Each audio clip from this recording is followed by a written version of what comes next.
Hey guys, Joe DeMarco from the Crazy New York Driver Show for Friday, January 18th, 2019.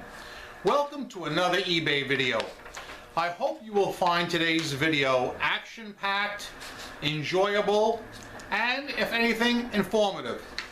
So, let's get started with today's video. First of all, a few items. Number one, I'm inside because the weather is brutal outside. It snowed a bit last night. It's not terrible right now, but it's still too gloomy and nasty for me to be outside. We're supposed to have yet another snowstorm on Saturday night, after midnight. One observation I've made over the years is when we have snow, it only snows in the middle of the night, after 12 midnight, and it stops precisely at 7 a.m. Conversely, if it's going to rain, it starts to rain precisely at 7 a.m. and shuts off precisely at 6 p.m. Worst weather in the United States. Today we're going to talk about some eBay problems, okay? As you guys know, I'm a person that calls it as I see it. My nickname, among others, is Mr. Straight Talk, because you're always going to get straight talk from me. Now, because I have so many things to discuss eBay-wise, I'm going to dispense with reading most of the comments that I usually do on a normal Friday video. I'm only going to read 2 comments, okay? The first comment is from Robert K. Hi Joe, thanks for your advice. But alas, as others are commenting, even when you select items that total up under your limit, minus $35, eBay Shipping Supplies doesn't pay the tax out of your balance. I'm required to pay Washington State tax of 10% from my bank.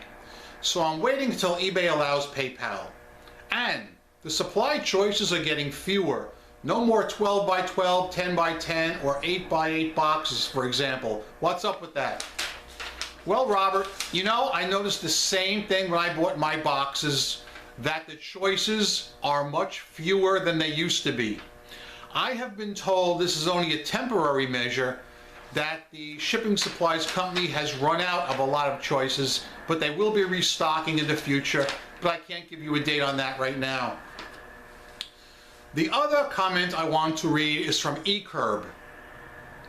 I think this fishy eBay buyer should receive the highest award for the most fishiest buyer ever.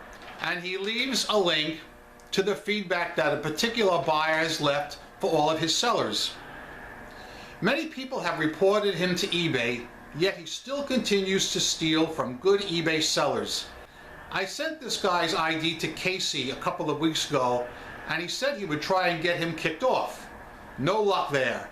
No matter what everyone says, eBay allows this scammer to continue. Why is a mystery. P.S. Don't forget to add this guy to your block bidder list. eCurb, I would like to thank you for bringing that to our attention. I have not acted on that in any way myself, and I'm going to explain why shortly. As bad as this buyer is that you have found, there's one that makes this guy pale in comparison.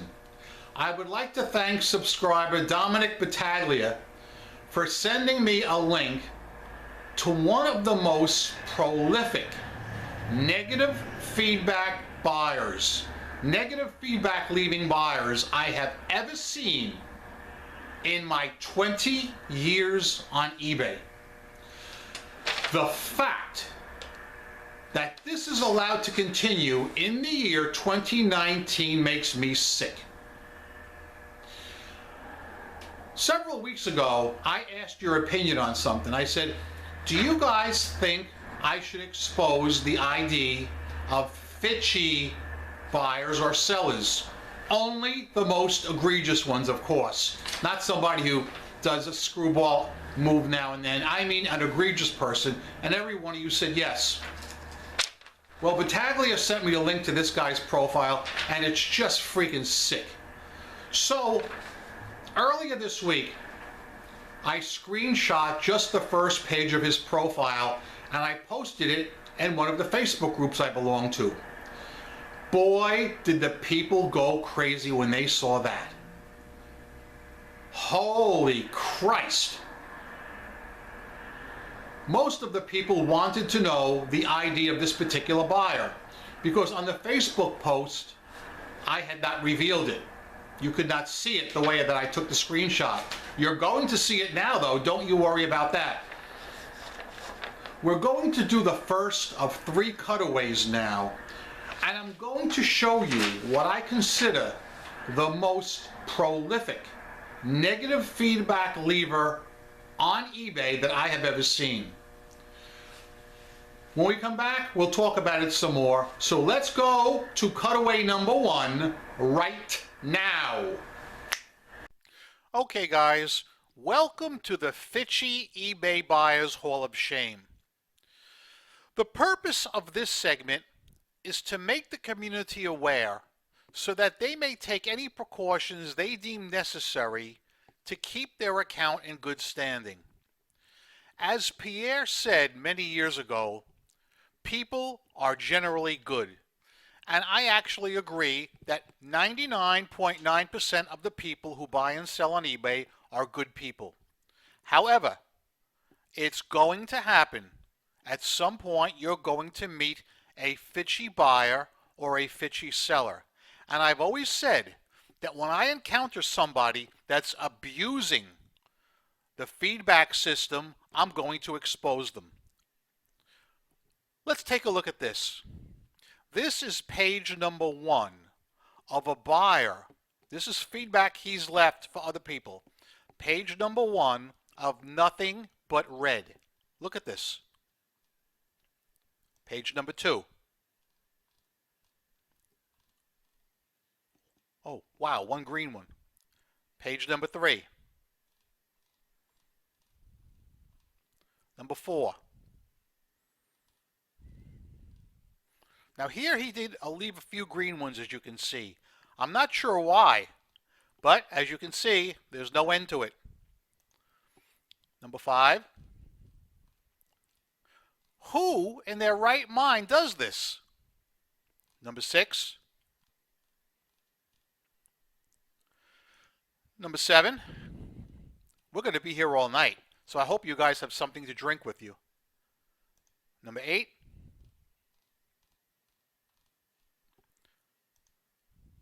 Nine,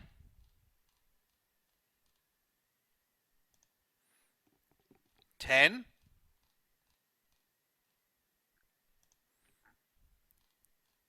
11, and lastly 12. Guys, how is it possible that one person could leave almost 300 negative feedbacks and only a handful of positive? Does anybody have any ideas about this? Actually, I'm not so much concerned that he did these things. I'm concerned that eBay has never picked it up this whole time.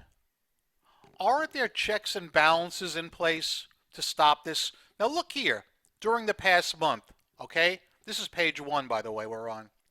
So page 1, all during the past month. Page 2, holy Christ. I just want to see how far this goes. Oh, there's 6 months, eh? 6 months. So let's go back. Let's go back to page 2. I want to see exactly how much he's done. Yeah, just what I thought. All right. Except for these 3. So approximately 45, between 40 and 45 negative feedbacks this month alone. Now, either this person has the absolute worst luck of any person walking the earth, or something else is going on. Now, if they had the absolute worst luck, my question would be to them, why do you continue to shop on eBay if you're having all these negative experiences? That's what I don't understand. eBay has stated emphatically many times in the past that if they found a buyer abusing the feedback system, they would act. Well, guys, if this is them acting, I'm a little bent out of shape about this. Let's get back to the video now and we'll talk some more. All right, before we get deeply into that, I'm going to stop and take drink number one from the Fox News Cup O Life. Tell me, after seeing that nonsense, who would not want to drink from the Fox News Cup O Life? Now, the purpose of me doing this segment of the video is twofold. Number one, to ask you guys, in your humble opinion, what would possess any person to neg every single seller? Now, obviously, the person is a fidgety buyer by definition. That's a given. I know that. But seriously, is he that demented and that sick that he would do this to eBay sellers? And if so, my question is, if he bought something from you tomorrow, what do you think would happen? Do you think he would neg you, given the information I've just showed you? And my next question, which is really the main question, how is this allowed to continue on eBay in the year 2019? Didn't eBay state a while back that there were going to be fail-safes in place so that no buyer could abuse the feedback system? Well, apparently those fail-safes aren't working, are they? Now, I myself have not reported this buyer, and I haven't reported him for a reason. I want to give you good people time to examine the evidence I presented to you. Take your time, check the feedback, place your comments below. I want to talk this out. Once I'm satisfied that everybody has in fact looked at the profile and digested the information, then I'm going to report him. And I'm not bashful about it whatsoever. How dare you neg every single seller? I mean, is it possible that this guy has bought 300 items and gotten 300 bad sellers? I would say no. Because if I was on a certain venue and I bought, let's just say, 8 or 10 items and got dicked over on 8 or 10 items, I would have bailed out from that particular venue, right? Please, guys, tell me what you think this guy's motivation is, because this is sick. This is bad. And I'm going to hold a contest right now, live on the Crazy New York Driver Show.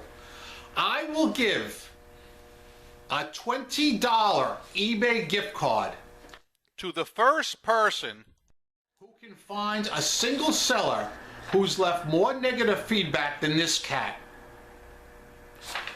The contest ends next Friday night, so you have 1 week to look around, okay? You are all invited to participate in the contest, provided you're an eBay seller in good standing and you're not a fidgety person. We know who that excludes, right? So yeah, guys, that really disgusted me, and I have to thank Dominic Battaglia for bringing that to my attention. And if any of you guys come across an egregious person like this, contact me at crazynydriver@AOL.com and I'll look into it. I'm sorry to Mr. Robert K. earlier. I mean, your guy's bad, don't get me wrong, but man, this guy is just plain way worse.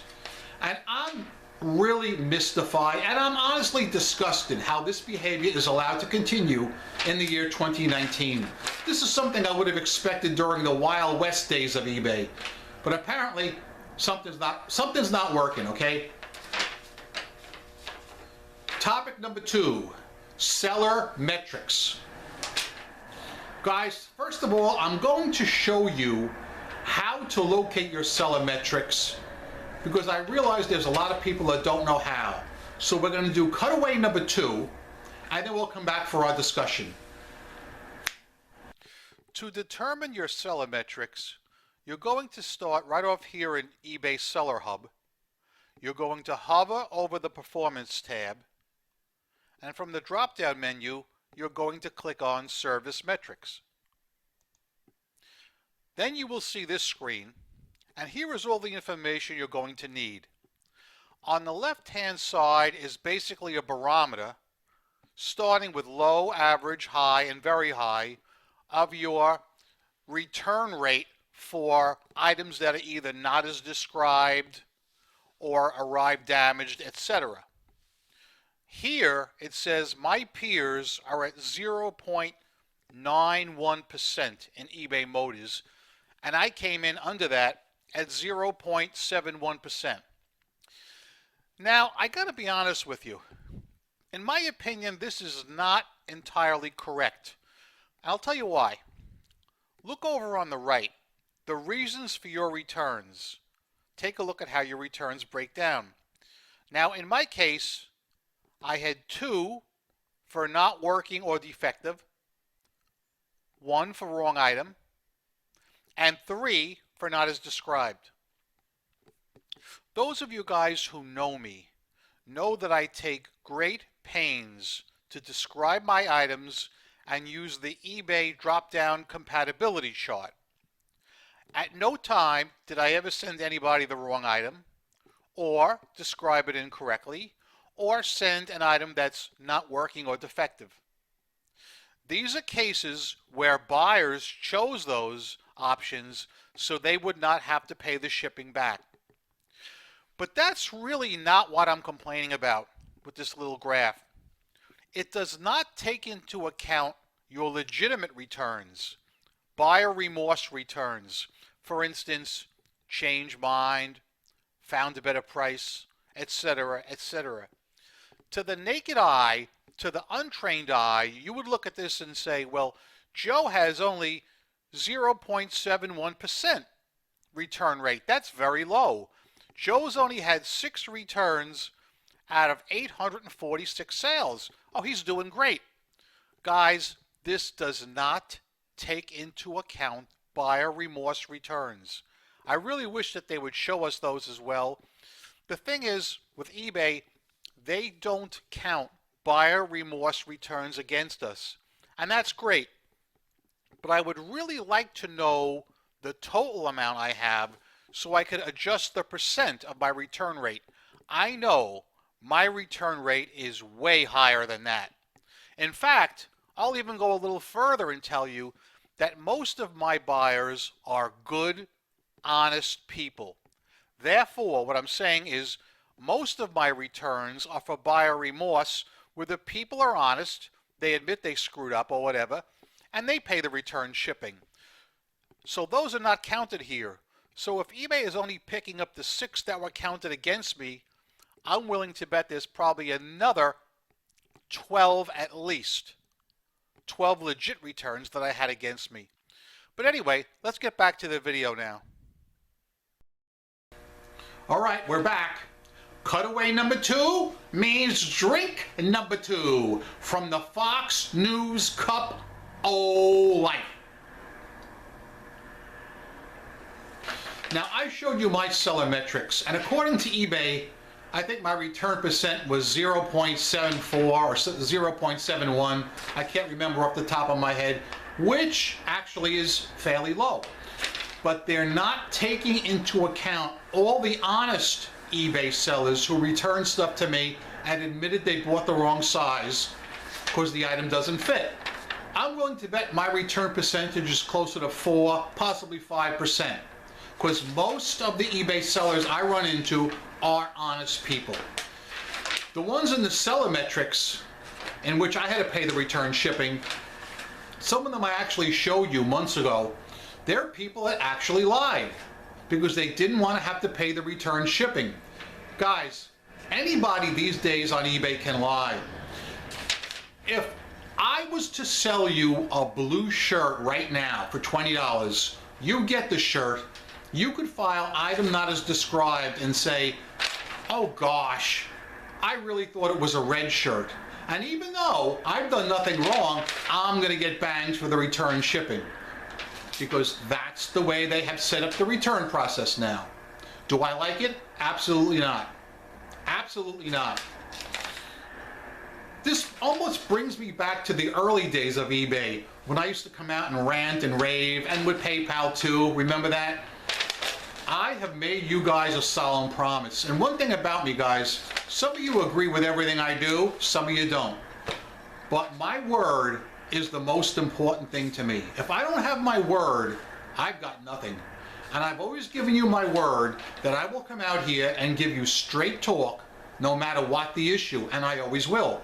However, I always take people at their word too, and I really despise when somebody lies to me or goes back on their word. I mean, you have no idea. You know, I think I'm going to stop now. I'm going to stop now and tell you a story from when I was a kid. Because this really illustrates how important someone's word is. When I was a kid, teenager, I used to work 2 jobs because I was poor. And I admit that, and I'm not bashful about it, that, hey, I'm not anymore, but I used to be. So I would work in a supermarket and I would work in a junkyard, 2 jobs. And often I would have to rush out of one job, go home, take a shower, and go to the other job. Hey, I'm not complaining. That's the way it was. Once on a Saturday, I'm working at the junkyard.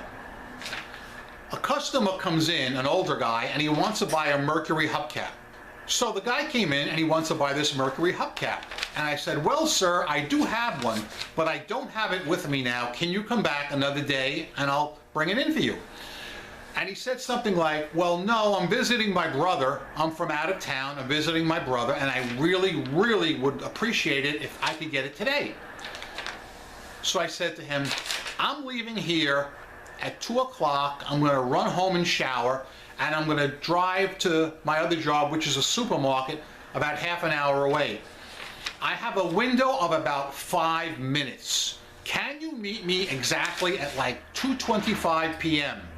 So we discussed a possible meeting place, and there was a supermarket parking lot that we both knew, and it was kind of on my way. I said, all right, please, sir, it's so important to me.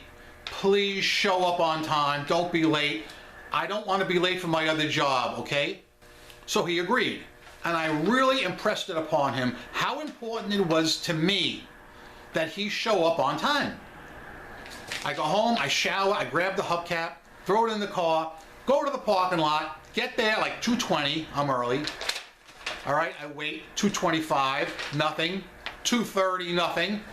Now I'm getting nervous because the guy hasn't showed up. And if I don't leave, I'm going to be late for work. I gave the guy another, let's just say 10 minutes or so. And I said, now I'm in trouble, because even if I leave right now, I'm going to be late for work. And quite frankly, I was pissed. I was pissed off. The man gave me his word and he never showed. All right, I drive to work. I was late, but they didn't say anything about it because I was a good employee and I was always on time and I always stayed late when they needed me. So, I mean, nothing came of it. About 5 months later, on a Saturday, the same guy comes in to the junkyard and says, I want to buy a hubcap like this for my Mercury. I said, wait a minute, you stood me up. 6 months ago you came here and you asked me to meet you in the parking lot and you stood me up. You made me late for work and you gave me your word you would show. And he says, yeah, well, I talked to my brother about that and my brother told me that I shouldn't meet you in the parking lot because it wasn't safe. I said, I am a freaking teenager. What am I going to do to you? You know who I am. You know where I work. You know I'm legit. What was I going to do to you? Ah, well, I listened to my brother and I shouldn't have. Anyway, do you have the hubcap? I said, oh, I've got the hubcap, but you'll never see it. You will never get a hubcap from me as long as you live, I said to him, because you went back on your word. You stood me up. You could have called back. You could have done anything. I was late for work because of you, and you caused me a situation. All right? I said, you'll never get a hubcap from me as long as I live. Okay, 6 months go by. The same guy comes back again with the hubcap. Can you match this? I said, what are you not going to take no for an answer? You dicked me over. You went back on your word. I don't care how much money you offer me. You'll never, ever get anything from me. And he never did. Am I a prick? No.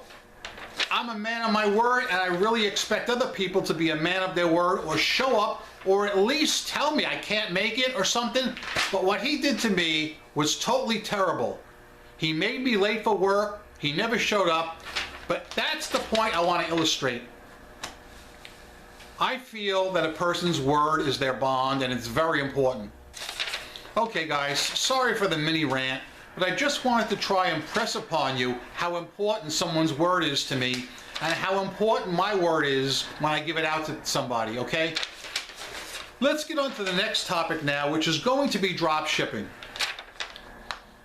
This week, a lot of eBay top-rated sellers received a not-so-nice email from eBay. I did not get this email, but I'm going to read this directly off my phone right now. I want you to hear this, and then we'll talk about it. And I bet some of you guys got this. Hello. We've determined that you haven't followed our selling practices policy. Therefore, we will be removing your top-rated seller status until your account is in compliance with the policy. There is evidence on your account that you're purchasing items from an online retail or marketplace site after you sell the item on eBay and having that retailer ship the item directly to the customer. This is a violation of the terms and conditions section of our selling practices policy, which states items you list must be in your inventory, or you must have an existing agreement with a third party to fulfill the delivery of the item under the terms of your listing. For more information, and there's a link. Let's talk about that. First, I'd like to know how many of you guys got this email from eBay and what you attribute it to. There have been quite a few Facebook posts on this week, and one seller in particular, who I know personally, says she thinks it's because she's whiting out the background of her images and they kind of look like those generic images you see here and there. She is 100% sure of it, and she got in contact with eBay for Business. However, they say that in itself is not the case, but they were unable to give her an actual reason as to why her account got tagged. The important thing here, I kind of feel that it does have to do with the pictures. Please don't ever use generic pictures. Use your own pictures and take your own pictures. Now, it's not all bad. I think eBay is actually trying to do the right thing, but they're going about it wrong. What they should do is start out with these dreaded China sellers and weed them off the platform, all right? Not the top-rated sellers that are actually following the rules. Now, I'm sure there are some top-rated sellers or regular sellers that are in fact drop shipping. I've seen it myself. I've also read a lot of negative comments from buyers who bought stuff on eBay, let's say for $35, and received the item in an Amazon box. Anybody with half a brain will realize that it was drop shipped from Amazon at a cheaper price, meaning they could have bought the item on Amazon for a cheaper price instead of buying it on eBay. So I definitely understand where eBay is coming from, and I'm happy that they're trying to clean up the site. But I do not want to see innocent sellers suffering for no reason. I don't have any more information on this right now. I hopefully will by next week. But this one top-rated seller who I happen to know personally, and some others, all was sharing the same email in this Facebook post and in numerous groups. So I think it's a pretty widespread thing. In fact, she told me that eBay, when she called up, the representative told her that they're getting a lot of calls on this. So this is going to be something to watch. Let me know, guys, if you got one of these letters yourself. I want to hear about it, and I want to know what kind of pictures you're using. Please don't use generic pictures. And if you are taking your own, I don't suggest you white out the background. I've never done that, so I've never had a problem myself. I've been getting an awful lot of member questions from eBay members this week. I mean a lot, like 5 per day. I don't know what's going on. Almost everyone wants a cheaper price. And in every case, the offer that they made was either just out of the question, too low, and I told them to try and get it locally, or the ones that were semi-legit, I said to them, will you buy the item today? And I never heard back from them, or I heard back from them 3 days later, which just won't fly. I feel sales have been slower than usual, and that seems to be the consensus in the Facebook groups as well. Sales are definitely slower than usual. I'm not sure if it's attributable to the economy or what right now. But let me know how your sales are too when you get a chance. I've been busy this whole week watching the Barrett-Jackson auction on TV, on Velocity Channel. I love watching the Barrett-Jackson auction every January, and I watch these beautiful classic cars run through the line and they bring top dollar. Now so far, all the topics that we've talked about have been serious topics, and quite frankly they've been kind of downers.